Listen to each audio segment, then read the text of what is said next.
Fa idza kana kadzalika farrijalu hum mafatihu bila syak. Nah, jadi kalau memang kenyataannya demikian, maka para ulama itulah kunci-kuncinya ilmu tanpa diragukan lagi. Fa idza taqarrara hadza, maka apabila ini sudah menjadi ketetapan, kita sudah paham ini, fala yu'khadhu illa mimman tahaqqaqa bih.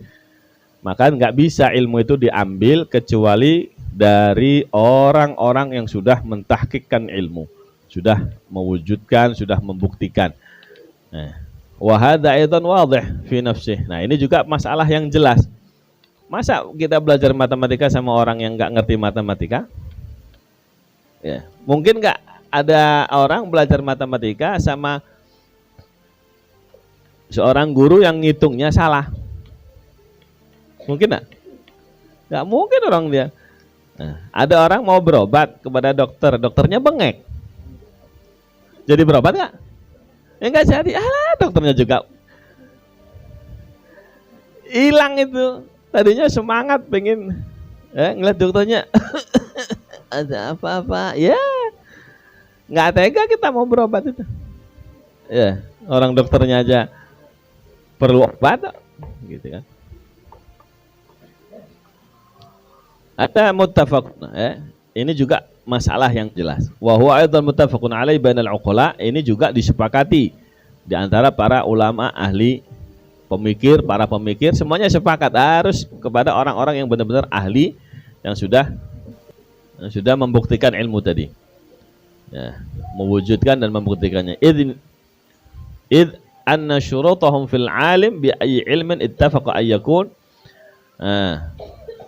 Sebab ya nanti syarat-syaratnya para ulama mensyaratkan bagi orang alim itu dalam ilmu apa saja. Para ulama semuanya menyepakati harus memenuhi 4 kriteria. Itu baru disebut orang alim. Memenuhi 4 kriteria ini maka ya layak untuk mengajar. Yang pertama arifan bi usulihi wa ma yanbani alaihi dzalikal ilm. Yang pertama mengetahui tentang dasar-dasar ilmu tersebut dan apa saja yang bercabang ya, yang tersusun dari dasar-dasar tadi, yang bisa disusun dari dasar-dasar tersebut. Nah, ilmu ini dasarnya A, nanti dari A ini berkembang jadi cabang, jadi dijabarkan lagi permasalahannya. Ini harus tahu dasar-dasar ilmu. Artinya dia harus belajar. Kalau ilmu syariat ya belajar matan-matannya, ya, matan ilmu tentang fikih, matan ilmu tentang hadis. Ya, belajar dulu hadis-hadis yang kecil-kecil, ya, ilmu tafsir dari yang dasar-dasar dulu. Kemudian yang kedua, qadiran 'ala ta'biri an maqsudihi fihi.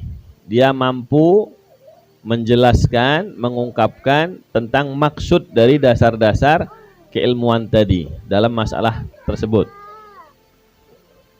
Maksudnya matan tadi apa? Bisa ngejelaskan enggak dia? Gitu. Yang ketiga, arifan bima yalzamu anhu. Dia mengetahui apa yang harus dilakukan tentang ilmu tadi. Ilmu ini, oh kalau ini harus dipraktekkan, oh ini harus dibuktikan. Oh ini supaya orang paham harus gimana. Nah, dia ngerti caranya. Yang keempat, ghaiman ala daf'i syubah al-waridah fihi. Orang alim itu harus bisa tegak ya, menolak berbagai macam hal-hal yang syubhat, hal-hal yang remeng-remeng. Ya, misalnya ada bantahan, ada komplain, ada ini tentang ilmu yang dia nyatakan, dia bisa membela keilmuannya. Ya, dia bisa memberikan dalil, memberikan bukti kebenaran tentang keilmuannya. Umpama ada orang yang mengkritik, ada orang yang ya memprotes gitu ya. Kalau yang enak itu ngaji sama ibu-ibu, diem, apa namanya? Mau nyampe mana kayak nggak pernah tanya. Mau ngerti mau enggak ya diem aja. Terima yang pandu. Pak Ustadz kalau begini-begini gimana? Nggak ada itu mah. Ibu-ibu kelainan kayak gitu. Susah di sini ya. Hampir nggak ada yang kelainan. Adem-adem semua. Nah, itu seorang alim harus bisa menjawab, harus bisa menolak ya komplain atau keberatan atau tidak setuju ya. Itu harus bisa menolak. Nanti kalau begini-begini gimana? Oh, gini dijelaskan. فإذا نظرنا إلى ما اشترطوه وعرضنا أئمة السلف في العلوم الشرعية وجدناهم قد اتصفوا بها على الكمال. Nah, kalau kita melihat, memperhatikan apa yang disyaratkan sama para ulama dan kita sodorkan kepada para ulama salaf dalam ilmu syar'i yang terdahulu, maka kita temukan bahwa ulama-ulama dulu semuanya rata-rata ya memenuhi kriteria sebagai orang alim, ya, memenuhi syarat semua. Ya, benar-benar layak ya, dan diakui. Istilah Imam Malik dulu al-muwatta, ya, benar-benar mendapatkan lisens, pengakuan ya, direstui sama ulama yang lain. Nah, Imam Malik itu tidak ngajar tidak ngajar di Masjid Nabawi kecuali 70 orang ulama di zamannya mengakui keilmuan beliau. Ada ustaz tok gaulnya sama ibu-ibu. Ya pantasan enggak ada yang ngoreksi. Ibu-ibu kan adem wae. Iya dah. Siapa yang ngoreksi dia kalau salah, kalau benar siapa? Enggak ada. Makanya perlu ada pergaulan antar para ustadz ini. Makanya kita hidupkan muashalah, mudzakarah. Baru dikasih kitab aja udah gemeter. Berapa kali kita masuk ke satu kampung ini dianggap tokoh, dianggap ini, suruh baca kitab, nanti kasih kitab ma'alim. Kenapa? Kalau kesalahan takut ditegur kan nggak enak, ya kan, di depan jamaahnya, di depan. Nah, kan masalahnya kan itu. Lama pergaulannya nggak ada, terus bisa terlatih dari mana? Nah, ini repotnya di sini kan seperti itu. Kalau di Jawa Timur ada forum bahsul masail, ada forum mudzakarah.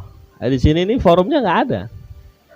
Akhirnya ya udah jadi raja-raja kecil di kampungnya masing-masing.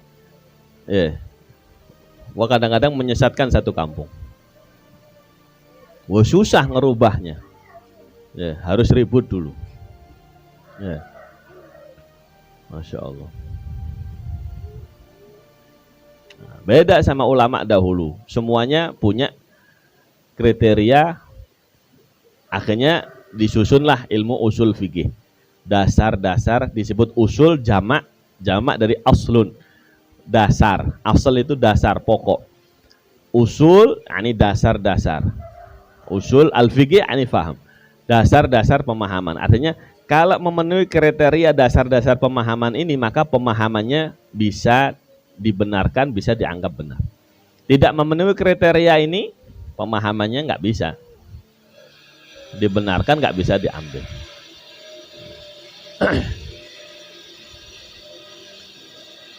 Dalam sejarah imam-imam kita itu masih muda sudah mendapatkan pengakuan. Ada yang umur 15 tahun udah diakui ulama besar, boleh ngajar. 15 tahun. Imam Malik 18 tahun. Kita umur 15 tahun masih ngubur layangan. Masih nyari belut, nyari kijing. Nah, ini karena hancurnya pendidikan, ya, lemahnya pendidikan. Dari rumah udah rusak, begitu keluar tidak menemukan lingkungan yang bagus. Di rumah sudah lemah, begitu keluar tambah hancur. Nah, ini kita harus sadar ini. Nah, terus gimana? Ya nggak boleh nyerah, perbaikan di rumah.